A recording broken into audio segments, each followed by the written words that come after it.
Hello and welcome everybody to our webinar. Today we are talking about the Gen Z protests in Nepal and also in other places in Asia where the young people have taken it upon themselves to lead the nation in a new direction. Welcome. Thank you for joining our webinar. Let me start by introducing myself. My name is Rumela Sen. I'm a faculty member and the director of the MIA program here at SIPA, Columbia University.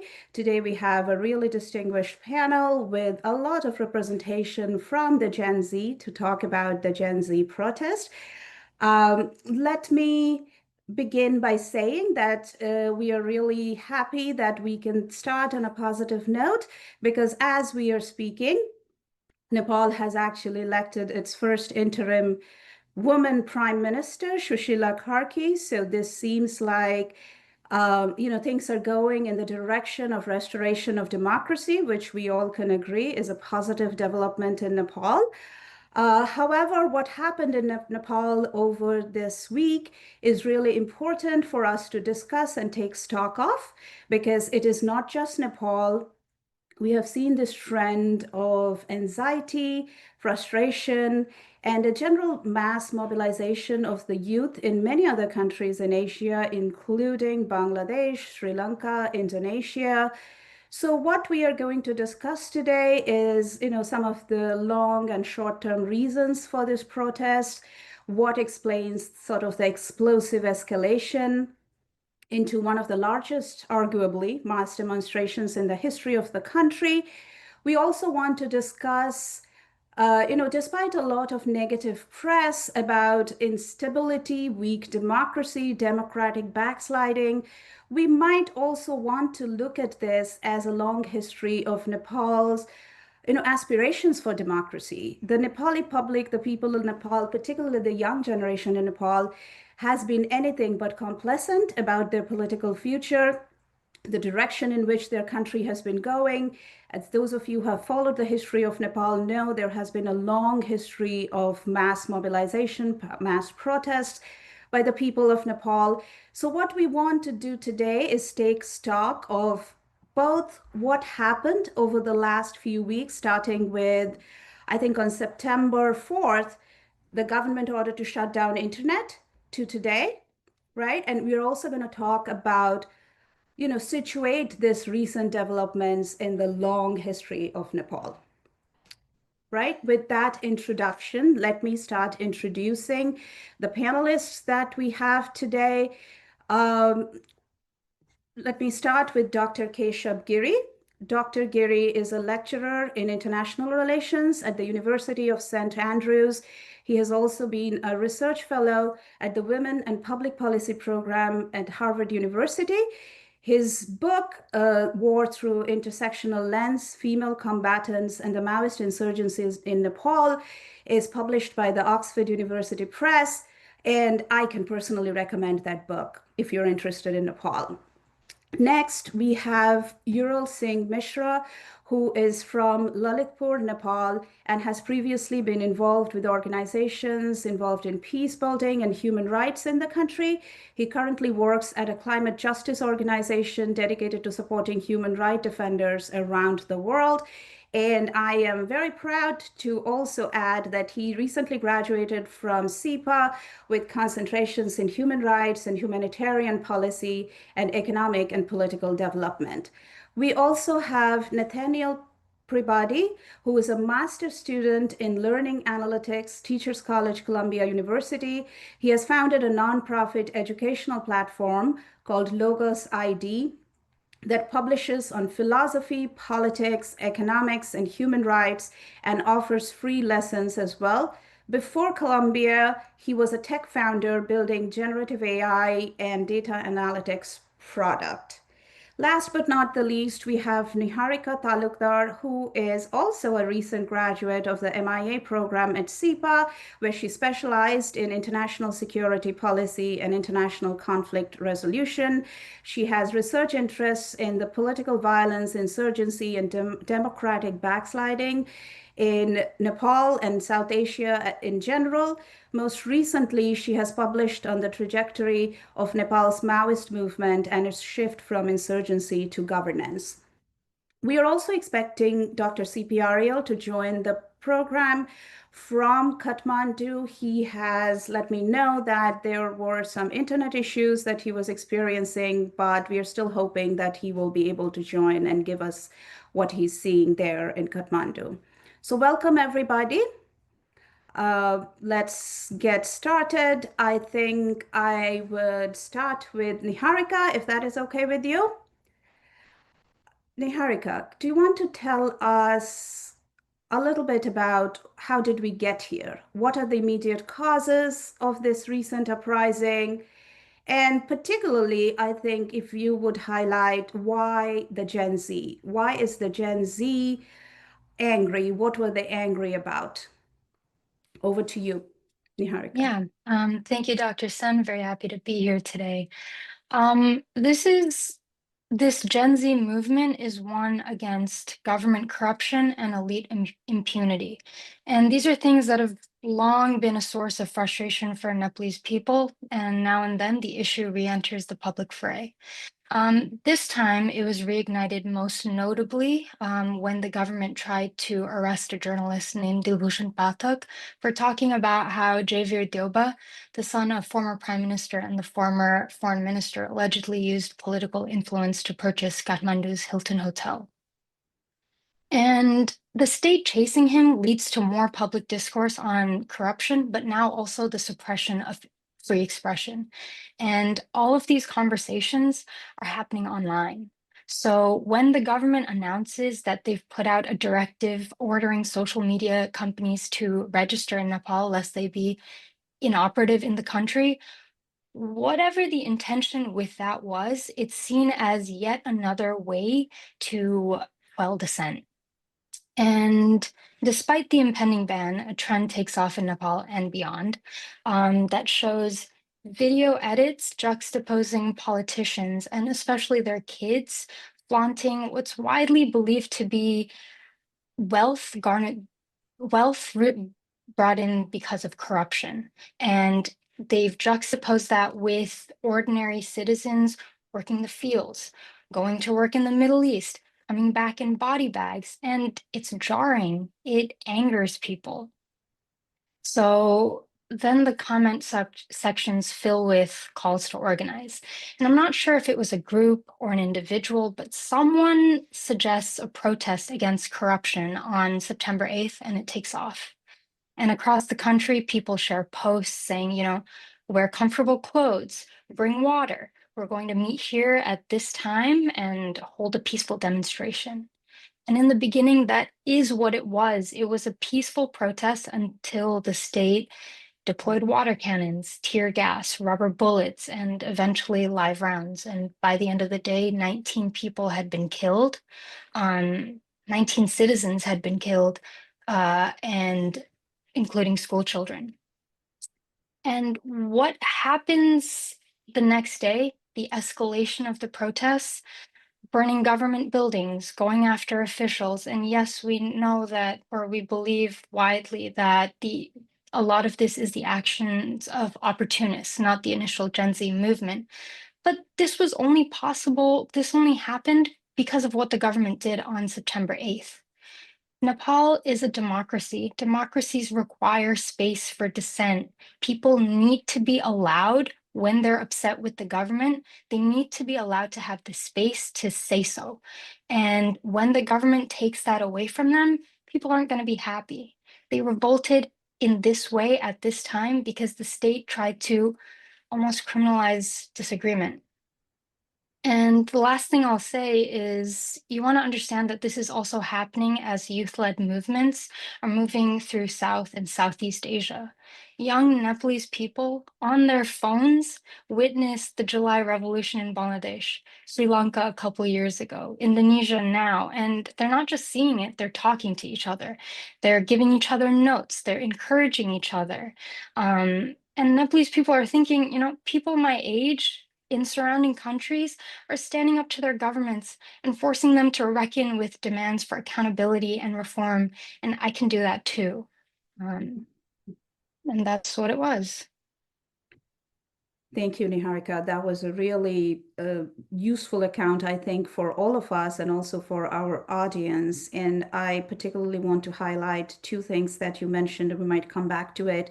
One is this mistake, I would say, the government made in criminalizing disagreement and taking away that space. There is a lot of research that shows when a democratically elected government does that, repression, the protest always becomes even more intense. So I almost wish that our elected leaders would read the research on this and not resort to, repression at a time, particularly when the young generation is protesting for something that is their moral outrage, right? So that we might want to come back to that, and particularly to the point about the networks of resistance in South Asia and Southeast Asia, and particularly because we have Nathan here today to talk about the resistance in Indonesia, which I think will really enrich our discussions. So thank you, Niharika. I'm going to go to Ural Singh Mishra now. Ural, uh, do you think, so Niharika already highlighted some of the immediate events that led to this outburst, this series of protests, the recent uprising in Nepal. Would you help us understand these current protests, in a more long-term perspective? Should we look at this as a culmination of long-standing structural debates, or is this just really as sudden as some of the media has made it out to be? Maybe you can help us and our audience understand some of the main actors and constituencies that are, so to speak, the principal stakeholders in the way the movement unfolded. Yeah, thanks for that, Professor Sen, and your wonderful introduction. I think it's both. The frustration we saw amongst young people, especially in the past week, 10 days, 2 weeks, it's grounded in Nepal's reality of immense political corruption. We've seen it in Nepal for decades, and it's not unique to this political system that we see in Nepal now. Nepal overthrew the monarchy in 2006, but corruption predates even that. For decades, it's been a huge, huge issue in Nepal. But, as Niharika explained, the events of the past few days, the criminalization of free speech, the attempted ban of social media, it provided a way for people, and especially young people, to coalesce around a message. So in this case, that being anti-corruption. Now, do I think that it was the intent of these young protesters or Gen Z protesters to overthrow the government? I don't think so. I don't really think anyone anticipated a situation where the entire government would collapse.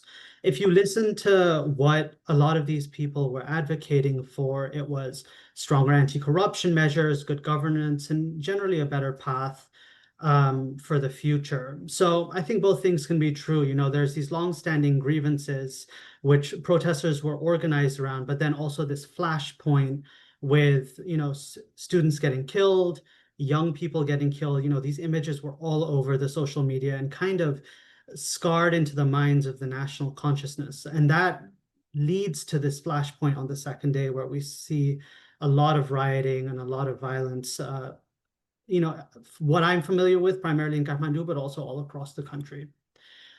So when it comes to stakeholders, I think, the primary stakeholder we can see in this case are these Gen Z protesters or the youth more generally. There's this Discord server with over 100,000 people, 150,000 people now voting and trying to decide, who the next leader of the country should be, what the path forward should be. It's been organized by this group called Hami Nepal. Now, how much political influence they have, they've been great about sharing information and they have their own demands, but how much actual political influence they have, I don't know, and I'm resistant to speculate on that. So that's one key stakeholder. Then there's the Nepali army, which stepped in on the second day of violence, or on the second day of protests, the first day of like widespread destruction and violence. They took a role of facilitating talks between different stakeholders. The army is a somewhat respected institution and theoretically should be considered a neutral party. But, historically, there are concerns that the army may have its own political leanings and motivation. So that's something to keep in mind. We have President Ramchandra Paudel, who's the head of state, and not to be confused with the prime minister, who's the head of government. There were calls from protesters and lots of people around the country for him to step in and appoint a head of government. Now that is Sushila Karki, who was the first and only female Chief Justice of Nepal. This was back in 2016 or 17. She has this reputation for being, a jurist of integrity, and there was a lot of support for her from these young protesters to lead an interim or emergency government. She was appointed and took her oath to be prime minister or head of government. I'm not sure what the exact term is. Maybe an hour or so ago, half an hour ago. But the constitutional ways in which this is possible and the path forward, those are debated. So I think there's going to be a lot of questions moving forward about that. We have our establishment political parties, the Nepali Congress, the Maoists, UML, and then kind of the prominent individual politicians that constitutes one bloc. And then, this group I kind of view as emerging or relatively new political leaders. So Balin Shah, who is the mayor of Kathmandu, there was a lot of calls for him to step up. Sumana Shrestha, who's a member of parliament or former member of parliament, also former minister of education. They both endorsed this process with Sushila Karki to move forward. Ravi Lamithane, who is the head of the RSP party, he has his own legal issues, and there are lots of questions about his own positioning here. And then there are co-opters. Co-opters primarily who we think about as causing a lot of the violence on the second day. It's unclear who they are, what their motivations were, who they're affiliated with. But I think there are important questions that need to be asked about how so much widespread violence came about, how it was seemingly relatively organized in its nature, the destruction. And then eventually, I hope, some kind of truth or reconciliation commission will play a role. But that's a question for slightly further down the line, although slowly there have been calls for, a process to be initiated, truth and reconciliation justice process to be initiated to bring forward like information about what happened on September 8th, September 9th, and afterwards. Yes. Thank you, Ural. That's a very comprehensive summary of some of the main stakeholders. Sometimes when things are happening and we're in the thick of events, it's hard to keep track of who is who and who has what kind of stakes. So that was really, really helpful, Ural. I think I would now go to Dr. Keshav Giri. Dr. Giri, I have a question for you, which would require us to look a little bit into the history of Nepal.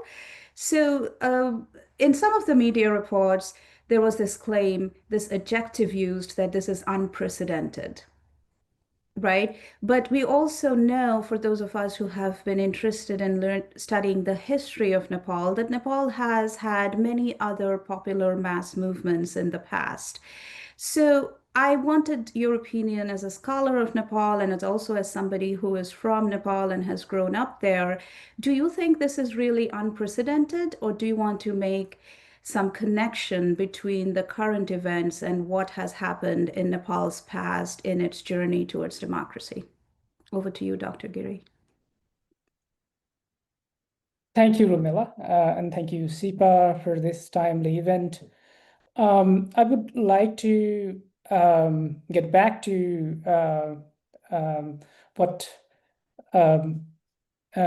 Ural and Niharika already mentioned, the background, right? We need to understand why Gen Z came to demand for good governance and elimination of corruption. Like Niharika highlighted, it is not a new issue. But then why now, this movement? There is a strong feeling that the political leaders in Nepal, the current political leaders, are corrupt.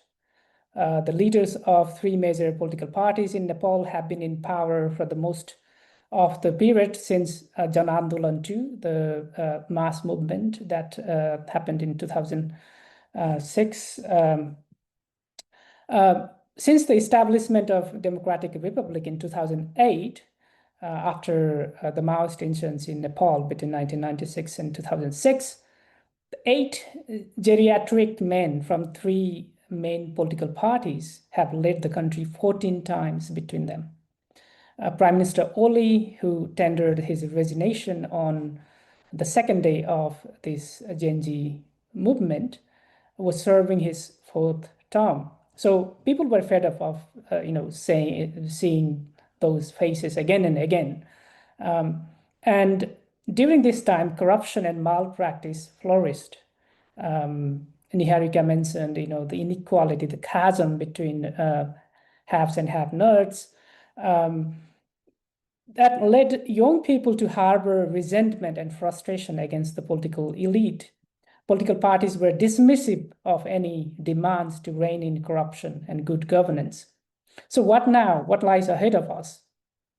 The way I see, the best case scenario would be that this interim government, now we have, just before now, we elected interim head of government, Sushila Karki, the first female prime minister in the history of Nepal, and she was the first Chief Justice and only Chief Justice in Nepal. I hope it stays within constitutional limits and leads us to a peaceful election where new, capable, and untainted leaders are elected to power. And this elected government would purge corruption and malpractice, restoring people's trust in public institutions and democracy. Having said that, there is a real risk that elections may not bring new leaders and parties to power.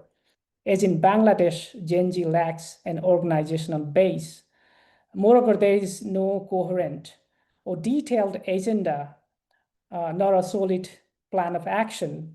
As you would expect, Gen Z are not experienced in politics. It takes some time for them to mature, learn how politics works, and figure out what is feasible in Nepal's context. So there is a concern that old parties and practices may remain unavoidable. Whatever change comes may not be transformative, but merely a cosmetic change. Worse is still, the reactionary forces in Nepal, particularly pro-monarchy groups, may try to exploit the vacuum. Between March and June this year, numerous pro-monarchy protests took place. They failed to garner much support and fragmented, but in the current fluid situation, nothing can be ruled out. So just to come back to what could be the best outcome of all this, it would be to find ways, perhaps unconventional, to eliminate corruption, to ensure accountability, and to revitalize democracy. And this would give hope to young people in Nepal and to grieving nation. Today, we bid farewell to young souls who sacrificed their lives. I hope their sacrifices are not gone in vain. And I hope we don't have to flee our country to seek better opportunities. Thank you so much, Dr. Giri. I think I would come back to you to discuss a little bit of the unconventional ways that you were talking about towards the end. I think Ural mentioned before about this Discord group where there is a flurry of mobilization, which are all, I think, new to a lot of us, right? I have never been on a Discord group, full disclosure, but I have seen their Instagram page and other social media pages that people of my generation know of.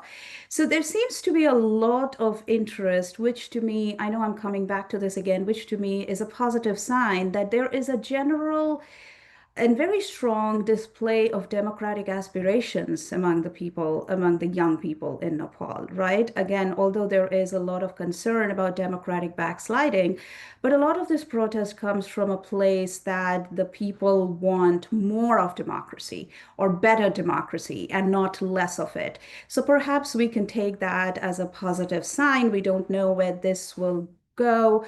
And for those of you who are joining us now, probably if you are not familiar with the history of Nepal, I think it helps to remember that this may not be entirely unprecedented in Nepal. And by this, I mean the people rising up and taking to the streets to demand a better political system. It goes back, in the recent past, in 1990s, Nepal's First People movement had actually toppled the partyless panchayat system and brought in a multi-party democracy. And then after the end of the 10-year civil war, we remember the pictures of people from all over Nepal flooding the streets of Kathmandu and demanding the end of the monarchy. And, that very important moment of the birth of the republic, there was a Madhes movement, which was also a mass movement, right? And that also forced identity and federalism onto the agenda. So Nepal has a long history of mass mobilization and the people of the country actually demanding more of their government, which arguably could be taken as signs for a very thriving and lively democracy. And we can only hope, as Dr. Giri highlighted and as Ural highlighted before, we don't know, we are not in the business of political forecasting, so we don't know where this is going to go. But at least with Sushila Karki becoming the interim prime minister, we can hope that it's going to go in the direction of getting the democracy back on tracks again. So with that, I now want to go to our next panelist, who we are very lucky to have today. And this connects to what Niharika had mentioned about this networks of resistance that the young people, the Gen Z in Nepal, have been actively talking to. And we have seen on social media that the organizers in the protests in Indonesia were extending solidarity and, congratulating the Gen Z in Nepal for what they are doing. And I think that is a very important moment in the history of South Asia and Southeast Asia, and we cannot ignore it. So we have here today Nathan, who will talk to us about, hopefully first, if you would tell us a little bit about what happened in Indonesia, right? So give our audience and us a little bit of that perspective, and then please also tell us how you think what is happening in Nepal and what is happening in Indonesia are connected, what they can learn from each other. Over to you, Nathan. Thank you, Dr. Rumela and everyone. First, probably I want to acknowledge 11 people died in Indonesia, and as per my last knowledge, 51 people died in Nepal, and we are still seeking justice for the death of our friends, everyone injured and also detained until today. And answering the questions, maybe I want to share a short and simplified version to give context about Indonesia. I will miss a lot, but I'll try my best. So the protests in Indonesia have begun early this year with the budget cut issue for education and healthcare, also land mafias, transparency for the free meal program, the dual function of the national military units, and other issues. And the interesting part is this first protest became widely known because of the use of Dark Indonesia hashtag with a modification of an SOS banner. And at the same time, there's a song called Bayar Bayar Bayar, or Pay Pay Pay, that it criticizes police bribery, extortion, and gratification. And that song was banned. So now, like, this hashtag, this banner, and also the song are widely used everywhere. More people are now aware, and we can see like influencers, visual artists, NGOs campaigning for the issue. So the education of democracy and politics doesn't start with this highly academic works, but with, I think, the consciousness of the general masses that amplified with this user-generated campaign. And it then developed to a bigger movement with various ways to understand the democratic decline in Indonesia. And it continued in March, where we want to reject the draft law on the Indonesian National Army. And now the protests are not concentrated in Java or populous areas in Indonesia, but also in other places like Papua. And it adds more points of demands, like from stopping mining exploration, human rights violations, military operations, and other things. And now the issues is reaching areas that are usually underrepresented in previous protests, but also highly important political issue. So yeah, that's what makes it interesting, because now we can see the interconnectedness and the complexities of the people's struggle throughout Indonesia and also in Southeast Asia. We hear a lot about the issue in Philippines, in Nepal, and other places. And the protests intensified in August when legislators receive like generous housing allowances. It worth like 10 times of the minimum wage in Jakarta, which is the highest in Indonesia. And this sparked like public outrage amid rising food and education costs, mass layoffs everywhere, and property tax hikes. And there's like several videos arises during this time. One of the most popular one using the Hunger Games, the Hanging Tree song, where Huh? yeah, where it compares like parliament members dancing in their meeting, showing their lavish style, and it compares to the general masses that still lack of clean water access, searching for uh, rubbish at night, and other social political grassroots problems that happening now. And this series of issues getting national attention very quick with the help of social media. And there's a protests on 25th of August. Students demonstrated in the DPR building, and it continues every day until 28th of August. Labor union joined the protests. More cities also having their own demonstration. And at that night, a motorcycle taxi driver named Avan Kurniawan was killed when a tactical armored vehicle ran over him. And this video circulated also very quickly on TikTok and Instagram, and everyone got angry, and more issues arose. So it includes the police brutality as well. And until 31st, 11 people died and thousands were arrested until now.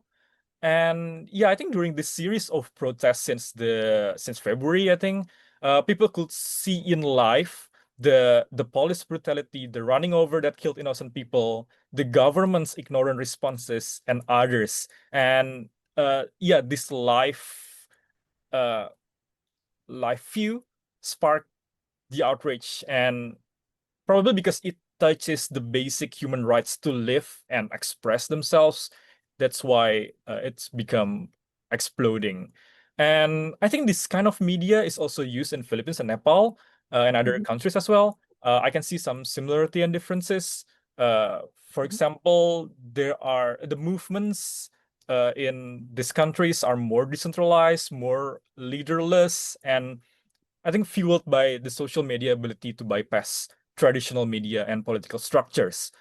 And they both target more systemic corruption and also entrenched elite using powerful symbolic narratives. We could see the Jolly Roger flag from the anime One Piece being used in these countries, but also there are some differences. While if I'm right, the Nepal's movement are focusing on the fight to protect a young, hard-won democratic constitution from being hollowed out by the very leaders that should uphold it. While in Indonesia, it is a fight to achieve a fuller democracy by challenging the system, like the military's political role and deep state corruption. And yeah, I cannot say that this is succeeded, like the protest ongoing, because it is still ongoing struggle until we have like a systemic change. But the interesting part, if we compare this protest with the older opposition party struggle, is yeah, we could see the decentralized movement. We could see women leading the protests. Queer folks have more spaces to speak in the streets.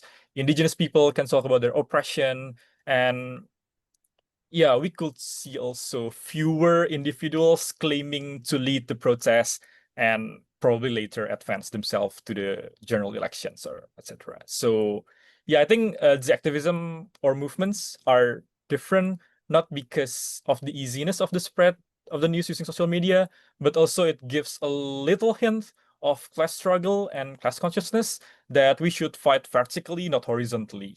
So yeah, that's my quick answer for that. Thank you so much, Nathan. That was really comprehensive. And you also touched on some comparisons that are very, very significant that we are definitely going to come back to. The decentralized, leaderless nature of the movement, the frustration of the youth because of the systemic corruption. And I personally really enjoyed the points you highlighted about the symbolic resistance and the role of popular culture, music, anime. This feeling among the youth that their platforms to express themselves, even their frustration, their anger, and the way they want to express themselves, the older generation is trying to crush that, which is symptomatic of also the way they're crushing their future, if I might say so. That not only are these people who are in power sort of doing things that are going to affect the future of the youth when they will long be gone, they're also taking away some of the ways the younger generation wants to express themselves, and these two sort of feed into each other and helps the protest. That's how I heard your account, which is really, really helpful for I think all of us, our panelists and the audience. Now, I think I would just go to Ural with a follow-up question that builds on what Nathan said.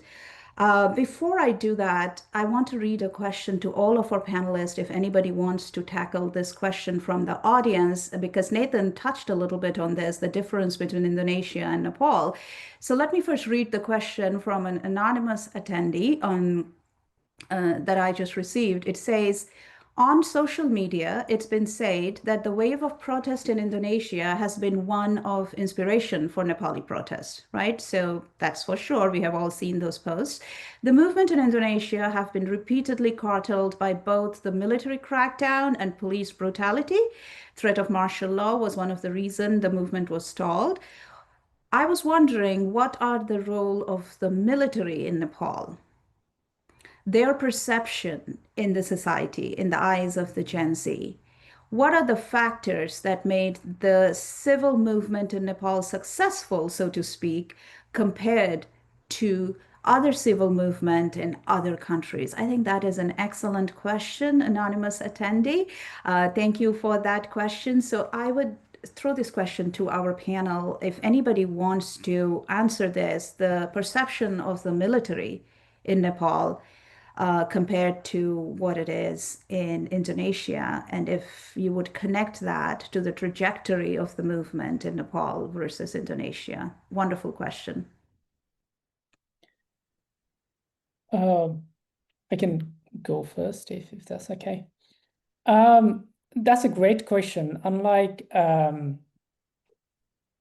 Bangladesh, Indonesia, Nepalese army is relatively professional. I mean, professional in the sense that it has really got involved into politics, except a time in 2001, when King Gyanendra used military to impose emergency rule. Apart from that, for most part of its history, it has remained a professional force, and there are various reasons for that.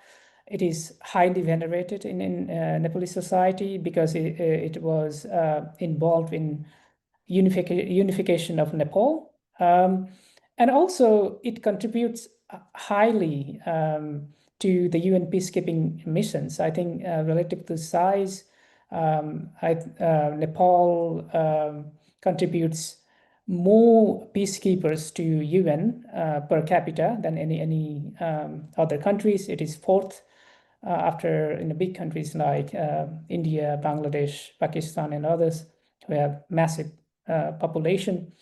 So it is a massive source of, a big source of revenue for the army. So it doesn't want to taint its image. So that's why we see a lot of restraint from Nepalese army.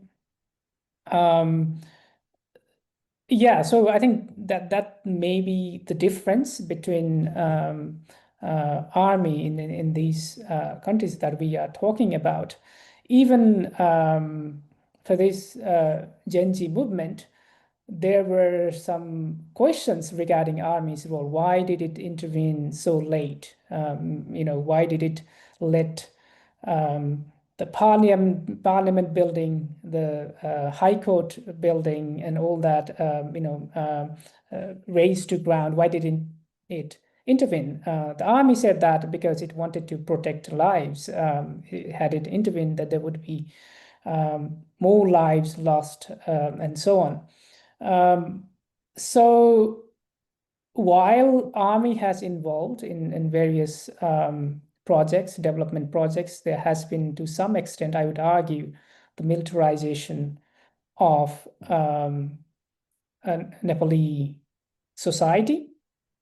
But you have to put that into the context where military plays a huge role in Nepali psyche. It has a special place in the hearts of Nepalese people, particularly some groups in Nepal. They are considered martial race, and they also serve in different parts of the world, notably in British Army, Singaporean police, in Brunei.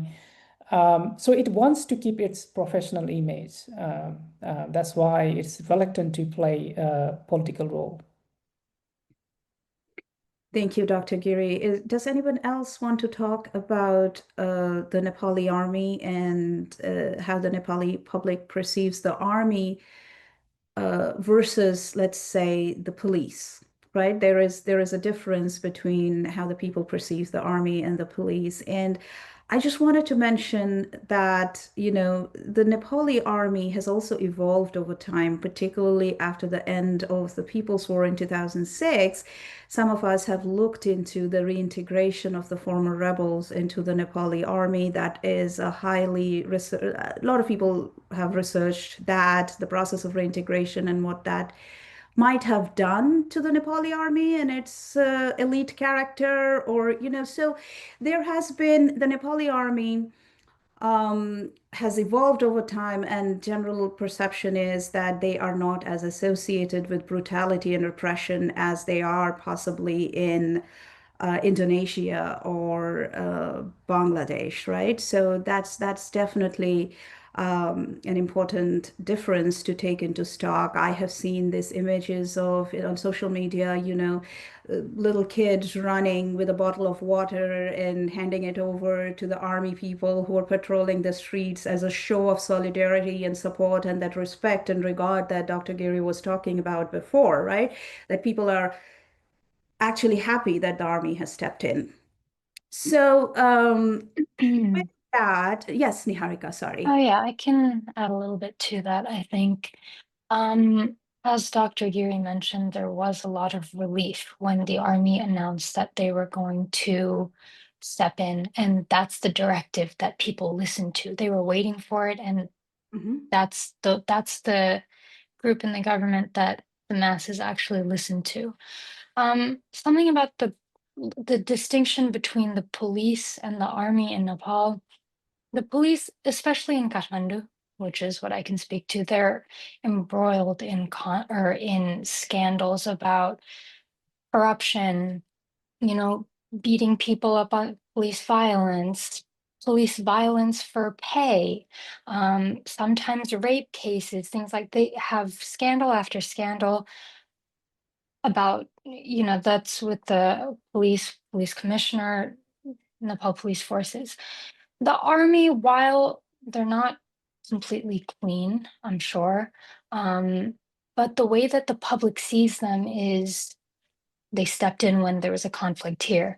When the country floods every year, the army's the one that goes out and helps them. They're involved in, when forced fire rescues, things like that. As Dr. Giri mentioned, because they're so uninvolved in the day-to-day political matters of the country, they step in when there are disasters, when people want them to help, and they do help in that way. They're seen more positively than the police forces are, for sure. Thank you very much, Niharika. I think I will just build on that and try to, ask the next question probably to Ural. Ural, this question is for you. So we were talking about this comparison between Nepal and Sri Lanka, for example, where the protests led to elections of a new government. There were great parallels between the Sri Lankan leader also running with his suitcase in the middle of the night. We all saw that image, which kind of was compared to what happened in Nepal, with some of the elected leaders really fleeing the scene. But in Bangladesh, the protesters actually toppled a long-standing leader who was once well respected and well regarded. In Nepal, also, they forced the resignation of a sitting prime minister. Now, the question is, why are the young people or the movement led by the youth succeeding, whereas those established political parties in democracy that are responsible for articulating the interests and grievances of the people are failing? I know Nathan mentioned a little bit about how in Indonesia, some of the trade unions, I think, were joining the uprising and supporting the students. So I guess two parts to the question that I'm posing to you. One, if you would tell us more about why the youth is succeeding in these mass uprisings, whether you take success as, in Bangladesh, toppling a government, or, whatever form it takes, they're succeeding in being effective. They're effective, whereas the older generation is not. And, give us maybe some of the different tools or techniques that they're using that is just differentiating them from politics as usual. Yeah, well, first to the point of success, I guess I'm hesitant to label anything a success or a failure right now, because it's still early days. We may have a new head of government, new prime minister, but where we go from there, how the constitutional issues get resolved, what do we do with parliament? Like, all those questions remain, and until we know how we proceed there, it's hard to chart that path forward exactly. But when it comes to tactics and why this protest in particular was more successful, I think we have to take a step back and think about how this generation has been brought up. Like, I think social media and access to information has provided young people in Nepal a way to develop their political consciousness earlier compared to other generations. They're more aware, they're more educated, they have the language to talk about issues of truth and justice and government. The movement as a whole is quite decentralized, but these debates are taking place on open forums on social media. So on some level, the open nature of this conversation and the fact that the generation as a whole is far more savvy with technology, also allowed them to organize. And this was mentioned before, like, we don't know exactly, or I don't know exactly who said, okay, on September 8th, let's go protest, but organically it became a big protest. And so, the speed with which information flows, independent media, like individuals, taking videos, taking pictures, putting it up online. Most people I know aren't getting their information, like their up-to-date information, from the national dailies. I mean, Kathmandu Post, the Kantipur offices, which is a massive media organization, their offices were burned down. The Kathmandu Post website, I don't know if it's up yet or not, but I wasn't able to check it. I've been looking at what people have been posting independently, and that's allowed people to share information more quickly and go viral on a scale we haven't experienced in the past. Back in 2006, when the monarchy was overthrown, you had to wait till the next day to get news about what was going on, or you would hear bits and pieces there from other people, but now it's instant. And so, there's this global exposure as well. People are learning from other movements, from Indonesia, from the Philippines. There's an irony in the social media ban and social media use being such a core component of these protests, because the Nepo kids, or the Nepo babies, who were revolted against, who were kind of demonized online, they were seeking kind of this influencer lifestyle. They're putting their lives online to such a depth that you could really, really pinpoint, okay, like if your parents are doing this, like how do you have this? These are parallels that weren't hard to draw for a lot of people. So yeah, I think a lot of the perceived success or the overthrow of the government can come from that, but also, I think there are difficult conversations that still need to be had about why exactly the government collapsed. Wasn't the intent of these protesters to overthrow the government? There were huge riots on the second day. So there are still a lot of questions that need to be answered. But the last point I'll make on this is, Gen Z or youth, it's being used as a term to identify political ideology in some spaces, and I don't think it's a useful term for that. I think that there are a number of competing ideologies, a number of ways in which people think that we should move forward, and this is a diverse group. And it's diverse in the way that any generation is diverse. So of course there are lots of different viewpoints. So like how do we move forward? How do we bring forth justice? These are open questions. And just to be clear, I don't expect young people to have answers. I think it's entirely unreasonable and unrealistic to expect them to, given the circumstances about which we've come to this point. But treating them like a monolith also is not helpful there. Yes. Thank you, Ural. Some really, really great points. The Nepo kids and Nepo baby, the hashtag, I was watching it with a lot of interest. I don't know how we want to tie it in here, but perhaps it helps to remember that this was widely used in India in both politics and popular culture, right? So the Nehru-Gandhi family, which dominated the Indian politics for a long time, one of the tools to delegitimize this long-term rule by this one family was calling the leader of the opposition in India, Rahul Gandhi, a Nepo kid or a Nepo baby, right? And so this was also widely used in the context of Bollywood, where a lot of these so-called movie Mughal families were dominating Bollywood, the film industry in India, for a long time. And it was their kids who were becoming more well-known movie stars. So this is a very interesting use of this hashtag that I noticed. And as I said, I don't yet know how to really link this in the big picture, but it helps to know where this came from and the history of its use. The other point, Ural, I really, really like, and I hope we'll have a little bit time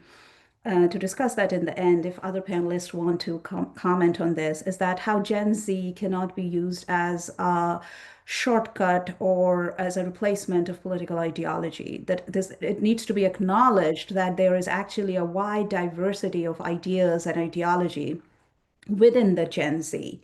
Right. And this is important because I agree with you, Ural, that there is a lot of conflation here, as if Gen Z is a very unproblematic label that we can use to stand for a certain set of ideas and ideologies and tools, and they are always consistent all the time, which is not the case, right? So you made a very important point, and I just wanted to highlight that. At this point, I wanted to go to Dr. CP Ariel, who was a member of this panel that we wanted to hear from. He is in Kathmandu at this moment, and there is some problem with internet connectivity and also electricity, and he was not able to join our panel, but he was kind enough to share his thoughts and some of the things that he is seeing. So please bear with me. I wanted to read a few things that he has shared and then go back to our panelists here today. So one of the things that he has highlighted about that some of our audience might have heard of, that, there has been an outcry that the protests have been hijacked by opportunists. This term opportunist has come up, and a lot of explanation that was saying, well, this started as a peaceful movement and then it became violent because some opportunists had hijacked these protests. And these were anti-democratic forces, and pro-monarchy forces. We don't know who they are. So one of the questions I had for him is, what does he think, being present there during the protest in Kathmandu, who are these opportunists and what is going on with that term? So he has, and I'm going to read a few parts from the response that he has sent me. So it says, royalists in particular appear to have capitalized on the project. They are pushing their ideological agenda, presenting the movement less as a democratic demand and more as a platform to undermine the Republican order. Right? So that's one of the observations that he has made. It's also important that both the emerging political parties and the factions of older ones have sought to insert themselves as vigilantes in the protest space. So they are the opportunists, and these groups are the ones that he thinks are disproportionately involved in vandalism and property destruction. Their actions, quote, diluted the legitimacy of the protest and cast doubt on the sincerity of its democratic aspirations. Such developments highlight how authentic voices of dissent risk being overshadowed by actors whose primary goal is their own opportunist political gain rather than systemic reform. So thank you, Dr. Ariel, for that. And then I also asked him from his vantage point on the ground, are these protests reshaping the everyday political conversations that are happening among the ordinary Nepali? To which he said, as a movement spearheaded by the youth, it not only signaled resistance to the failures of the past, but also underscored how collective mobilization can pressure the state towards reform. So by visibly demanding accountability, transparency, and a break from corrupt practices, the protests exemplify the potential of youth-driven politics to reshape the very structure of governance. This symbolic rupture has reinforced the idea that younger citizens are no longer passive observers, but active political agents capable of redefining the contours of state power. So thank you again, Dr. Ariel, for your contribution. Hopefully this will be a continuing conversation among all of us, even long after this webinar is over, about the direction in which Nepal is headed. I know that's an open question. Can I go now, sort of shift gears and go to Dr. Giri? One of the elephants in the room so far is about the regional significance of this uprising in Nepal, right? So what I want to ask you, Dr. Giri, is for the longest time, we have heard, read, written reports of how China, India, and United States are vested in the direction in which Nepal goes. It has also been a lively political issue in Nepal politics. So would you give us sort of a summary of this trifecta of interest in Nepal, in this country that is landlocked and sort of in between China and Nepal? There were some protests, as we are talking about protests, when United States started becoming too involved in Nepali economy. I know people took to the streets to oppose that and express their concerns against this. So give us a summary of one, what a little bit of the history here. What are the interests of China, Nepal, and United States in Nepal? And two, what do you think these three main players, or any other country that you would want to include in the discussion, is thinking of right now as they're watching the trajectory of protests in Nepal? Yeah, sure. India and China, despite both countries jostling for influence in Nepal, they have common interest in stable and strong Nepal. They don't want a destabilized and weakened neighbor next to them. Following the unfolding events, Prime Minister Modi tweeted that stability, peace, and prosperity of Nepal are of utmost importance. He also chaired an emergency security meeting with his cabinet. That also tells how much importance India gives to the situation in Nepal. Chinese Foreign Ministry spokesperson Lin Jian expressed hopes that all parties in Nepal would address their problems and restore stability.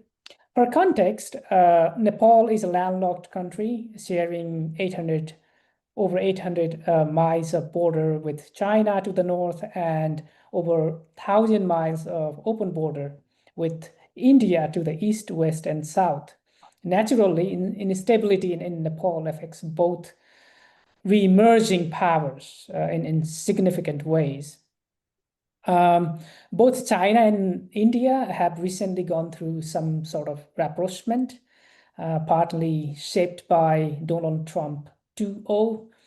But even before Trump, both countries were uneasy about growing Western influence in Nepal. That was evident during Nepal's peace process after the Maoist insurgency that took place between 1996 and 2006. China and India opposed a strong role for the United Nations mission in Nepal, UNMIN. They also opposed growing European Union and the United States presence in Nepal. This time around, both want Nepal to return to stability so that their vital security interests are not compromised. India in particular wants a strong government in Nepal because of the open border, fearing that hostile foreign agents might exploit Nepal to undermine Indian security. And there was a discourse in India in the wake of pilgrimage massacre in Kashmir that India thinks that Nepal could be an issue because of the open border, and in future maybe such sort of terrorist incidents might come, maybe planned and then come from Nepal. So that because of Indian interest in Nepal, many people in Nepal remain dubious about India's role. But this is not new, right? In every political movement in Nepal, India has played a role, both covert and overt. Some sections of India's ruling Bharatiya Janata Party, BJP, have historically aligned with India's, this is not mainstream, but like there are some factions, they have aligned with pro-monarchist in Nepal. We saw this again this time during pro-monarchy rallies in Nepal between March and June. There were many protests demanding the return of monarchy in Nepal. However, Indian Foreign Secretary Bikram Misri, he visited Nepal last month, and he sought to assuage such fears in meeting with top political leaders. China's main concern is pro-Tibetan activism in Nepal, given Nepal's border with this sensitive region. With the 14th Dalai Lama soon to announce his successor, China is especially alert and closely monitoring situation in Nepal, because there are significant number of Tibetan refugees in Nepal. And it has, in the past, there was a Khampa rebellion that means CIA was involved in training Tibetan dissidents in Nepal. Mm-hmm. In terms of US, there has been conspiracy theory circling that the deep state was involved in what happened in Nepal, but you have to understand that these sort of misinformation and disinformation has real consequences. But in the wake of this Gen Z protest, US, including other 8 embassies, issued a joint statement on violence in Nepal, urging restraint and protection of rights. Indeed, the world is taking note of what's happening in Nepal after Sri Lanka, Bangladesh, and Indonesia. Nepal shows that Gen Z movements, as Ural succinctly explained, are not a blip in world politics. Social media and new technologies have amplified the voices of new generations. They have a stake in politics. They cannot be ignored. So having said that, there is also a lot of misinformation and disinformation circulating, as I mentioned before.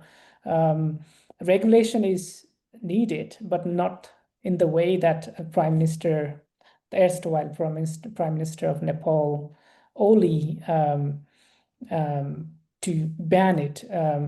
So what they can do, they can regulate such a space in a ways that are transparent, consultative, and backed by public trust and confidence. So I think that would be the way forward. Thank you, Dr. Giri. I really chuckled when you mentioned the deep state, right? And we all sort of smiled. I mean, there is so much of these conspiracy theories around that at time reading them is at the same time sad and also kind of entertaining, if I might say so, because imaginations run wild when you see this, particularly the social media posts on the involvement of the deep state, so on and so forth. But you also made a very important point on the role or how we should approach the issue of regulation of social media and the role of information and disinformation.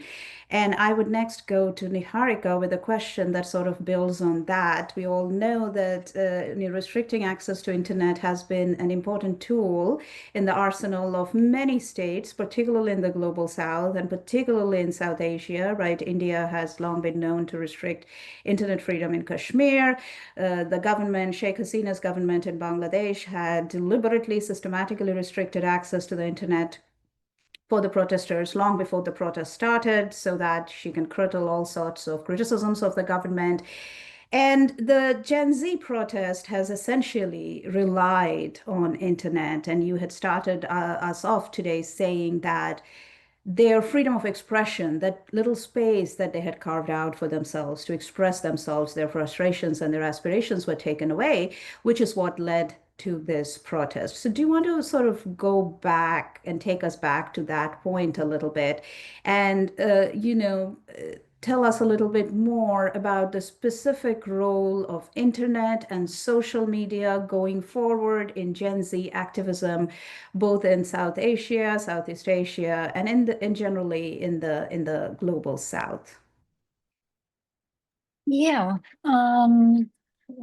Ural mentioned a while back that the way that information spreads is so different than 5, 10, 15 years ago. Everything we see is instant. And while, it definitely bridges, I'm able to talk to my parents in Nepal. That it makes it so much easier to do those things. But at the same time, the trade-off is the spread of misinformation, disinformation, and whatever's happened in the past few days, whatever we think, opportunists, monarchists, this is happening in the army. We don't know. That's the only like real answer that I think anyone can give at this moment. We can say what we think it is, but in truth, we don't know who riders were on September 9th. We don't know what all of these smaller groups of people, what their interests are, and we won't know for a while. I think, the internet, social media has done a really good job in mobilizing people, in connecting not just people, groups within the country, but also, back to what Nathaniel was saying, outside the country, to movements, to groups outside. And it's helped Nepal mobilize, it's helped Gen Z kind of put out what their what their goals, what their aspirations, what they need from the government are. At the same time, you're going to get misinformation, disinformation. I don't think that that's something that the government should, we're going to ban social media to to prevent those things. I don't think that's the correct response. These are things that are going to happen. The best thing you can do is try and teach people how to navigate that. Yes, thank you. Thank you so much, Niharika. I just want to draw your attention a little bit to some very excellent questions we have received from the audience, and I would just throw that to the entire panel. If you would want to answer this. One of the questions sort of builds on what Dr. Giri was mentioning before, and Sneha Shri Saikia asks, quote, when humanitarian crises strike countries like Nepal, a South Asian country neighbored by giants like India and China, they often receive fleeting attention compared to disasters concerning powerful states. How does this imbalance shape international perception? And what role can international law or multilateral institutions play in ensuring sustained visibility and support for smaller states like Nepal? What an excellent question. Again, Sneha Sri Saikia, thank you for the question. As somebody who is interested in international relations, works and teaches in the global south, is an interesting question. It's an important question that kind of is the central question that we are all trying to understand. You highlight that structural inequalities in the global system. And it is very important for all of us who are the scholars of Global South, from the Global South, that we need to accept this and, need to sort of recognize this and, to a certain extent also push back against this as much as possible.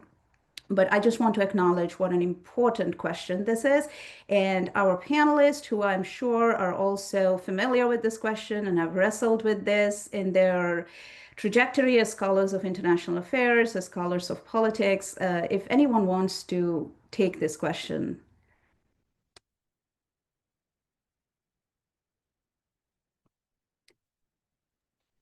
I can take this.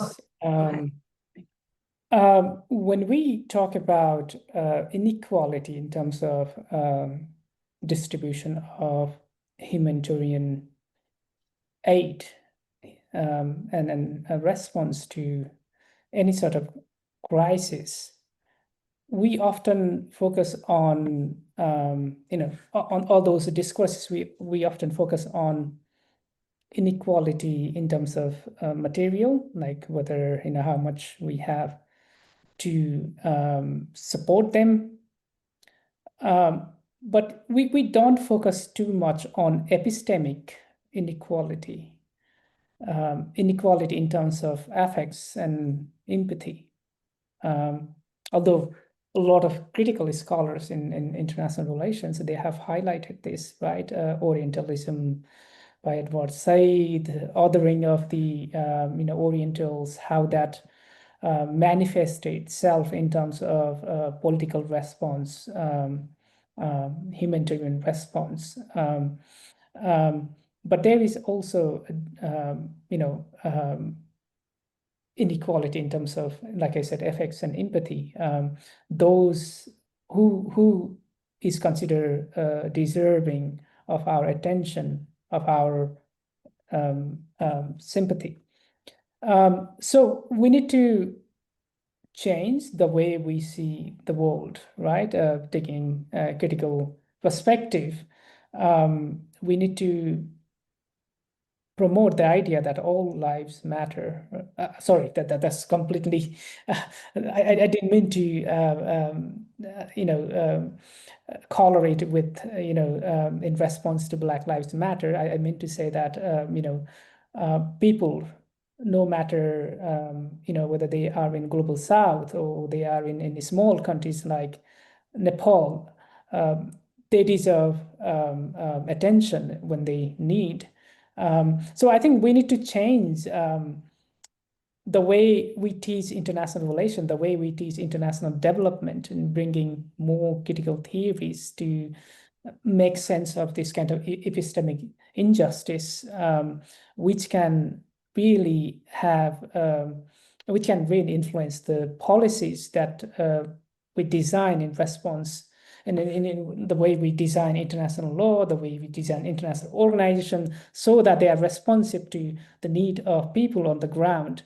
I mean, this is a very abstract answer, but I would highlight that, and I highlight that because this is very important in the current political climate, where we are seeing massive cut on funding to arts and humanities and social science degrees that seek to promote this kind of critical understanding, right? This critical insight, which help us bridge this epistemic and this gap in terms of effects and empathy. Thank you, Dr. Giri, and thank you for that brilliant, brilliant question. I see a comment about Discord meetings and how they were not as clearly organized and how they left space for actors like Durga Prasad. And it reminds me of a point that Ural had made before about the Discord meetings. So I am going to go to Ural as our expert on Discord for this answer.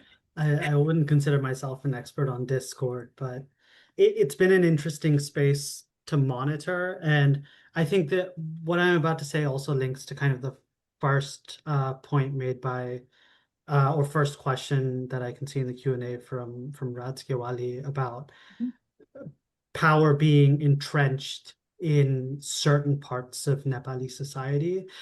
And, you know, I think the lack of leadership in among this group, you know, which is another element of their political inexperience, comes largely from a history of, you know, the same few people like holding on to political power. There's been a lot of time and effort and resources invested in making sure that a new generation of political leaders do not develop. And so, you know, the lack of leaders among this youth movement, I think, is also partially attributed to the fact that they have not been given space. The young people generally in Nepal throughout history have typically not been given space to actively engage in politics and parliamentary politics. And yeah, this led to, for those of you who don't know, Durga Prasad is an extremely controversial businessman in Nepal, pro-monarchy aligned, kind of aligned with these more aggressive and what many people would characterize as anti-democratic forces in Nepal. And there were major concerns over the past few days that this kind of vacuum of leadership would lead to these more anti-democratic forces to try and swoop in and take power. So I think this is a crucial point in understanding why leadership hasn't emerged. I mean, Hami Nepal, you know, they're an NGO. They were coordinating a lot of logistics, and they provided this platform for young people to come together and discuss. And I think that was a fantastic thing. They've communicated with the public extremely well. But, you know, as political actors, they're not experienced. And I'm glad they've moved things forward. But yeah, now that we have a new prime minister, I think it's time to take stock and see what next steps should be. I wish I knew how this would play out in the long term. It's true that she doesn't have unanimous support from the public. No person ever will. But yeah, now that there's some semblance of stability, now the harder questions have to be answered, like what the next steps are. Thank you, Ural. Can Yes. I? Yes. Sorry, can I interject? I think one thing that was different, and I would argue quite revolutionary about this Gen Z, was the humility. The Hami Nepali, right? That organization, this leader openly confessed that we lack skills and experience on this, so we will just facilitate. We don't want to get to power. That was not our intention. They made it real really clear, and they were honest to their intention. What we wanted was change in the way the things are being done in Nepal. That means changing the system of corruption and bringing good governance. They said that they didn't want to change government, but since this is the reality that they are trying to facilitate rather than seeking to hold on to power, I think as anyone else, they would learn from this experience. They would acquire these political skills quickly, and which is a very good sign for I think future of Nepali politics. Thank you. Thank you, Keshav and Ural. Sorry, Niharika. Yeah, go ahead. I wanted to add really quickly to that. I think what Dr. Giri is saying, the inexperience, the humility, that's a consequence of people accepting for a really long time that this is our political elite and that's what's going to persist forever. So people haven't taken the time to consolidate. They haven't formed other political parties. They haven't formed groups within it. There isn't any sort of organization because for so long, this is the group that's been governing Nepal, and it seems that there's not going to be any change to that. And now there are calls for elections within the year. And I know that I spoke to Ural about this a little bit yesterday, but in my personal view, that doesn't give new candidates time to inform themselves. It doesn't give them time to push them into these political spaces. After the Civil War ended in 2006, we had elections 2 years later. What ended up happening was the same people who ruled before formed a political party. The other people who won the war formed another, and those were the prevailing bodies of government. I think it's the UN that recommends after a civil war, you wait 5 years to have an election. And I know this isn't a civil war, but this is still, this is a turning point in Nepali politics, hopefully. We want to give people time to, first of all, come into themselves and say, oh, maybe I want to be in politics. Then you want to give them time to reach out to people. You want to give them time to form their bases. You want to give them time to distinguish themselves from existing bodies. And it doesn't happen in a year. It doesn't happen in two. It takes time. So we have an interim government now. I think the immediate goal should be to strengthen that, let them do their job. And I don't think we should be in any sort of rush to hold formal elections. And I know that Ural, when I spoke to him, he said that it also gives the flip side of that, it gives the same people time to also like regroup and strengthen their bases again. But at the same time, it still doesn't give other alternatives. You don't see them because they haven't been given the time. And I think that's really important. Thank you, Niharika, for voicing that concern very articulately. I don't think we have a silver bullet here. I mean, there are pros and cons to what, both giving that time. Could Nepal slide back to authoritarianism, monarchy, or if we don't give them time, can the same old come back again, right? So that's a very important question that we have to leave open. I wanted to go to Nathan now. You have heard a lot about Nepal, but one of the things that we want to get back to are the networks of resistance. And with your experience in non-governmental organizations and movements, with your experience in the use of AI, and if you would tell us a little bit about some examples of how the youth can be more effective with the use of these tools, or how they have been very effective with the use of these tools in Indonesia, and what could be some of the lessons that, whether you have drawn from other cases of youth uprising in Asia, or Nepal, for example, can draw from Indonesia, all this exchange between the youth in different countries of Asia on the use of these new tools of social media. Social media both as tool and site of resistance, if that makes sense. Over to you, Nathan.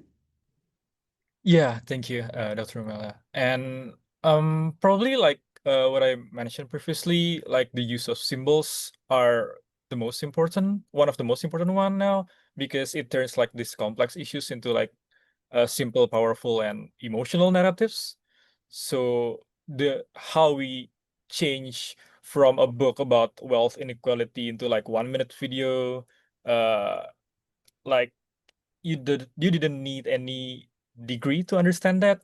You feel it, and yeah, it creates this instant realizations and also solidarity because everyone gets it immediately. And yeah, I think this language is perfect for the youth movement because it is native to social media and it uses the bottom-up approach, not the top-down approach in educating the masses.